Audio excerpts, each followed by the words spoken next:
ഇപ്പോൾ അല്ല 4ാമത്തെ പുസ്തകം ഇപ്പോൾ പബ്ലിഷ് ചെയ്തിട്ടേ ഉള്ളൂ, ജനുവരിയിൽ പബ്ലിഷ് ചെയ്തു. അത് ആക്ച്വലി ഒരു സെൽഫ് ഹെൽപ്പ് ബുക്കാണ്.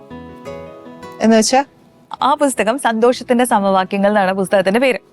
അപ്പൊ പുസ്തകം ഒരു 21 ചാപ്റ്ററിലായിട്ട് ഞാൻ എൻ്റെ ലൈഫിൽ എക്സ്പീരിയൻസ് ചെയ്തിട്ടുള്ള കാര്യങ്ങള് ഇപ്പൊ ആസ് എ ലൈഫ് കോച്ച് ഞാൻ പ്രാക്ടീസ് ചെയ്യുന്നുണ്ട്. എൻ്റെ കൂടെ കുറേ സൈക്കോളജിസ്റ്റുകൾ വർക്ക് ചെയ്യുന്നുണ്ട്. എനിക്ക് സ്വന്തമായിട്ട് അങ്ങനെ ഒരു ഫേം ഉണ്ട്.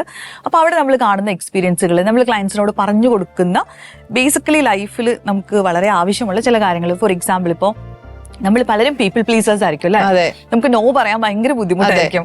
അപ്പൊ അങ്ങനെയൊക്കെ ഉള്ള സംഭവങ്ങൾ, അല്ലെങ്കിൽ നമ്മൾ ഭയങ്കര ഓവർ തിങ്കേഴ്സ് ആയിരിക്കും. ഒരു സ്ട്രെസ് വരുമ്പോൾ നമുക്ക് എന്ത് ചെയ്യണം എന്ന് അറിയണ്ടല്ലോ. അപ്പൊ ഇതൊക്കെ ഇങ്ങനെ പ്രാക്ടിക്കലി നമുക്ക് ഹാൻഡിൽ ചെയ്യാം എന്നുള്ളതിനെ കുറിച്ച് പറഞ്ഞിട്ടുള്ളൊരു അശ്വതി എന്നാ പറഞ്ഞ ലൈഫ് കോച്ച്. ഈ ലൈഫ് കോച്ച് എന്ന് പറയുന്നത് എന്താ ഉദ്ദേശിക്കുന്നത്? ലൈഫ് കോച്ച് എന്ന് പറയുന്നത് ഇപ്പോ നമ്മുടെ നാട്ടില് പൊതുവെ നമ്മൾ പുതുതായിട്ട് കേട്ടു തുടങ്ങിയ ഒരു ടേമാണ്. പക്ഷെ വിദേശത്തൊക്കെ കുറച്ചും കൂടെ വർഷങ്ങളായിട്ട് പോപ്പുലർ ആയിട്ടുള്ള ഒരു കാര്യമാണ്. ലൈഫ് കോച്ച് എന്ന് പറഞ്ഞു കഴിഞ്ഞാൽ നമ്മൾ ലൈഫിൽ ഏതെങ്കിലും ഒരു പോയിന്റിൽ സ്റ്റക്കായിട്ട് നിൽക്കുന്ന സമയത്തോ, അല്ലെങ്കിൽ നിങ്ങൾക്ക് ലൈഫിൽ ഒരു ക്ലാരിറ്റി വേണം, ഒരു ഡിസിഷൻ എടുക്കണം, ഒരാളോട് ഒന്ന് വെന്റ് ഔട്ട് ചെയ്യണം, അങ്ങനെയൊക്കെ ഉള്ള സമയത്ത് നിങ്ങൾക്ക് ഓപ്പൺ അപ്പ് ചെയ്യാൻ പറ്റുന്ന സ്പേസ് ഉണ്ടാക്കി തരുന്ന, ആ ക്ലാരിറ്റി ഉണ്ടാക്കി തരുന്ന, ഇപ്പൊ ഒരു ഗോൾ വെച്ചിട്ടാ വർക്ക് ചെയ്യുന്നെങ്കിൽ ആ ഗോളിൽ എത്തുന്നത് വരെ കൂടെ നിൽക്കുന്ന ഒരാളാണ് ലൈഫ് കോച്ച്. അപ്പൊ ഇത് ചെയ്തു തുടങ്ങിയപ്പോ എനിക്ക് തോന്നി, ഓക്കെ ഞാൻ പ്രൊഫഷണലി ഇതിനകത്ത് ക്വാളിഫൈഡ് ആയിട്ട് ഇത് ചെയ്താൽ കുറെ പേർക്ക് ഹെൽപ്ഫുൾ ആവും എന്ന് എനിക്ക് തോന്നി. അങ്ങനെ ഞാൻ പോയി പ്രൊഫഷണലി ക്വാളിഫൈഡ് ആവാൻ വേണ്ടിയിട്ട് അതിന് എന്തെങ്കിലും നമ്മൾ പഠിക്കാൻ വെളിയിൽ അതിനായിട്ട് കോഴ്സ് ഉണ്ട്? അതിനകത്ത് കോഴ്സ് ഉണ്ട്. അത് ശരി. സെയിം പേരിലാണോ life coach? International coaching federation എന്ന് പറയുന്ന ഒരു ഓർഗനൈസേഷൻ ഉണ്ട്. അപ്പൊ അവര് നമ്മുടെ നാട്ടിൽ തന്നെ ഉണ്ട്. ഞാൻ ഡൽഹിന്നാ ചെയ്തത്. ശരി. അപ്പൊ അവിടുന്ന് നമുക്ക് ഇത്ര അവേഴ്സ് കോച്ചിങ്, നമ്മുടെ ഒരു മെന്ററിന്റെ കൂടെ നമ്മളിങ്ങനെ കോച്ചിങ് കംപ്ലീറ്റ് ചെയ്ത് കഴിയുമ്പോൾ നമുക്ക് നമ്മൾ ഇന്റർനാഷണലി സർട്ടിഫൈഡ് കോച്ച് ആവും. അപ്പൊ നമുക്ക് അങ്ങനെ പ്രാക്ടീസ് ചെയ്യാം.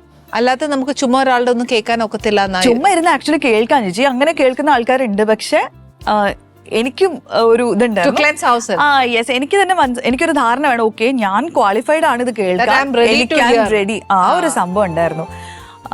ആക്ച്വലി ഇങ്ങനെയൊക്കെ കേൾക്കുമ്പോഴത്തേക്ക് വാട്ട് വി ഫീൽ കുറച്ചൊരു ബർഡൻ ഫീൽ ചെയ്യും, അങ്ങനെയൊക്കെ തോന്നും.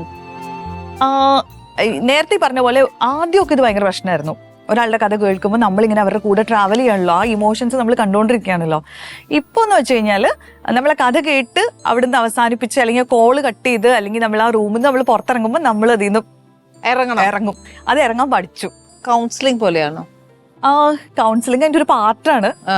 പക്ഷെ കൗൺസിലിംഗിന് അപ്പുറത്തേക്ക് ഇപ്പൊ സൈക്കോ തെറാപ്പി എന്ന് പറയും, ഇപ്പൊ തെറാപ്യൂട്ടിക് ആയിട്ടുള്ള കുറെ അപ്രോച്ചസ് ഉണ്ട്. അപ്പൊ അതിന് വേണ്ടിയിട്ട് ഡെഡിക്കേറ്റഡ് ആയിട്ടുള്ള സൈക്കോളജിസ്റ്റുകൾ ഉണ്ട്. ഓക്കെ. അപ്പൊ ചിലപ്പോ ഒക്കെ ചിലരെ ഇങ്ങനെ സൈക്കോളജി നമ്മളിപ്പോ ട്രീറ്റ്മെന്റിലാണ് എന്നൊക്കെ പറയുമ്പോഴേ നമ്മൾ മെന്റലി തകർന്നു, യോ എനിക്ക് എന്തോ പറ്റുമോ, ഞാനിപ്പോ സൈക്കോളജി എന്നിട്ട് ഡോക്ടറെ കാണേണ്ട ആവശ്യം എന്താ, ഇവരെ കാണേണ്ട ആവശ്യം, ആ ചിന്ത വരുന്നവരും ഉണ്ടാവില്ലേ? ഉണ്ട്. ഇപ്പോഴും എനിക്ക് തോന്നുന്നു ഇപ്പൊ കുട്ടികൾ, അല്ലെങ്കിൽ നമ്മളിപ്പോ ഈ ജെൻസി എന്ന് പറയുന്ന അവരൊക്കെ കുറച്ചും കൂടെ ഓപ്പൺ ആണ്. അവർ ഭയങ്കര കൂളായിട്ട് പറയും ഞാൻ തെറപ്പി എടുക്കുന്നുണ്ട്, ഞാൻ തെറപ്പിക്ക് പോകണ്ടെന്ന് അവർ വളരെ ഓക്കെ ആയിട്ട് പറയും. പക്ഷെ പേരൻസിനാണ് ഇപ്പോഴും ഇത് അക്സെപ്റ്റ് ചെയ്യാൻ പറ്റാത്തത്. നിനക്ക് എന്താ ആവശ്യമായിട്ട് ഇത് പുറത്തറിഞ്ഞ കല്യാണം നടക്കുമോ എന്നൊക്കെ ചോദിക്കുന്ന അങ്ങനെ ആ ഒരു സ്റ്റിഗ്മ ഇപ്പോഴും ഉണ്ട്. അപ്പൊ നമ്മളെപ്പോഴും നമ്മുടെ പ്ലാറ്റ്ഫോമിൽ കൂടെ അത് ബ്രേക്ക് ചെയ്യണം. It's okay. നമ്മൾ പനി വന്നപ്പോൾ ഡോക്ടറെ കാണില്ലേ, അതുപോലെ നമുക്ക് മനസ്സിനോട് ബുദ്ധിമുട്ട് വന്നാൽ അതിനെക്കുറിച്ച് പഠിച്ച ആൾക്കാരോട് പോയി സംസാരിക്കാം. ദാറ്റ് ഇസ് ഓക്കെ എന്നുള്ളത് നമ്മൾ കൂടുതൽ പറഞ്ഞുകൊണ്ടിരിക്കുക.